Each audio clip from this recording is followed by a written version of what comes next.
আওয়ামী লীগ মানুষের কাছে একটা করুণার পাত্র হিসেবে পরিণত হবে এবং নিষিদ্ধ ঘোষিত দলের যেই ক্যারেক্টার থাকে সেটা থাকবে। আপনি যদি মিছিল করার পরের দিন সবাই বাসা বাড়ি ছেড়ে পালায় থাকেন তাহলে তো কোনো লাভ হইল না। ঠিক আছে, আমি যতটুকু খবর পেয়েছি আওয়ামী লীগ যেখানেই মিছিল করছে তার পরের দিন সেখানে আওয়ামী লীগের লোকেরা সব পালায় যাচ্ছে। আওয়ামী লীগ যদি সুযোগ পায় বিএনপিকে মারবে, জামাতকে মারবে, এনসিপিকে মারবে, এবি পার্টিকে মারবে, বলতেছে তো তারা পাবলিকলি। প্রতি শুক্রবার বা বিভিন্ন উইকে আমরা দেখতেছি ডে বাই ডে আওয়ামী লীগের মিছিলগুলো এখন অনেক বড় বড় হয়ে যাচ্ছে।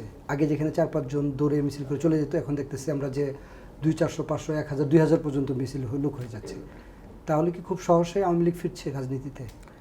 দেখেন, 2-4টা মিছিল করা মানেই তো আওয়ামী লীগের ফেরা না, একটা প্রশ্ন। 2 নম্বর হচ্ছে আওয়ামী লীগের লোকেরা তো আছে, তারা এতদিন মিছিল করে নাই কেন? আচ্ছা, 2টা কারণ হতে পারে। যে এতদিন তারা একটু ভয়ে ছিল, গণতান্ত্রিক পরিবেশ আছে বলে মনে করতো না, এখন হয়তো তারা মনে করছে একটু গণতান্ত্রিক পরিবেশ ফিরে এসেছে। তো এটা তো ভালো, তাহলে বিএনপি একটা সার্টিফিকেট পাবে যে দেখো বিএনপি ক্ষমতা আসার পরে এখন একটা সুন্দর পরিবেশ, আওয়ামী লীগও মিছিল করার সাহস করতেছে। আওয়ামী লীগের যারা মিছিল করতেছে তারা তো আর হঠাৎ করে ইন্ডিয়া থেকে বা আমেরিকা থেকে বা রাশিয়া থেকে এসে এখানে নাজিল হয় না, এরা তো এখানেই ছিল। এতদিন করে নাই কেন? তাহলে 2টা, এখন হয়তো পরিবেশ ভালো এই জন্য করছে।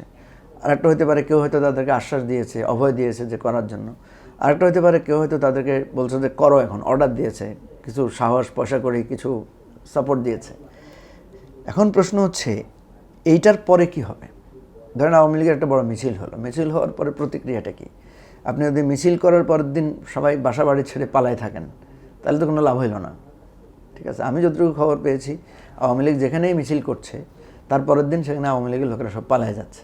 মানে যে এলাকায় মিছিলটা হয়, যে এলাকায় মিছিল হয়, কেন যাচ্ছে? সেখানে দেখা যাচ্ছে বিএনপির লোকেরা বা পুলিশ বা জামাত এনসিপির লোকেরা খোঁজখবর নিচ্ছে কারা কারা মিছিলে ছিল। ছবি, পত্রিকায় ছবি আসতেছে, ফেসবুকে ছবি আসতেছে, ভয় পেয়ে তারা আবার সরে যাচ্ছে।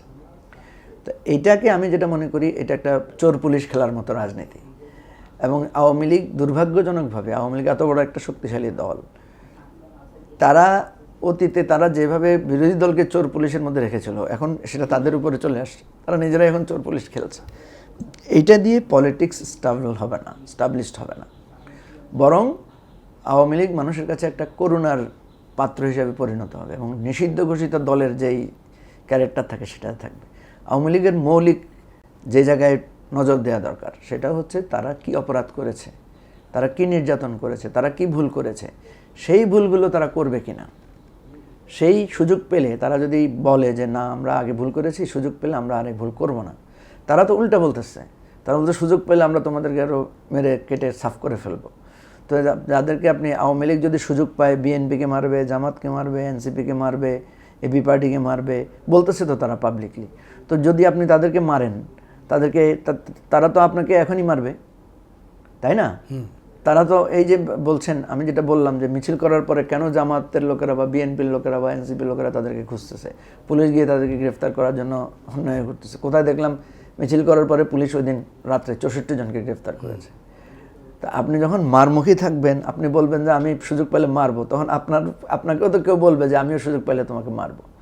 আপনি দেখেছেন নেত্রকোনায় জাহাঙ্গীরনগর বিশ্ববিদ্যালয়ের একজন ছাত্রকে, যে জুলাই অভ্যুত্থানে অংশগ্রহণ করার অপরাধে ছাত্রলীগের ছেলেরা তাকে ধরে নিয়ে উলঙ্গ করে তাকে নির্যাতন করেছে। তো এরকম 1-2টা বিচ্ছিন্ন অপরাধ ঘটনা ঘটার পরে ছাত্রলীগের তো কোনো লেগেসি তৈরি হবে না, বরং ছাত্রলীগের পাল্টা দেখবেন আরও 10 জায়গায় ছাত্রলীগের লোকেরা অ্যাটাকের শিকার হবে। তো আমি মনে করি এটা ভুল প্রসেস, এটা ভুল রাজনীতি। এটা আওয়ামী লীগের উত্থানের চিহ্ন না, বরং আওয়ামী লীগের লোকরা যারা এতদিন চুপচাপ বিভিন্ন জায়গায় ছিল, ওরা আবার আনস্টেবল হওয়ার একটা পরিস্থিতি তৈরি হবে।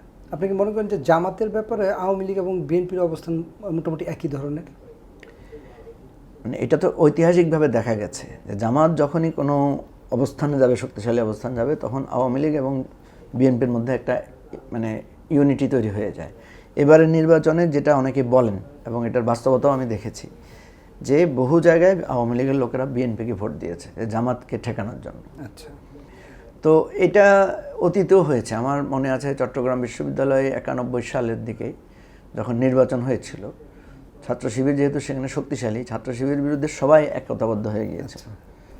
তো এখন আপনি আগামী ছাত্র সংসদ নির্বাচনে দেখবেন ছাত্র শিবির যেহেতু এবার অনেকগুলো ছাত্র সংসদ নির্বাচনে বিজয়ী হয়েছে, আগামী ছাত্র সংসদ নির্বাচনগুলো যদি হয় তাহলে দেখবেন সেখানে শিবিরের কাউন্টারে সবাই এক হয়ে যাবে।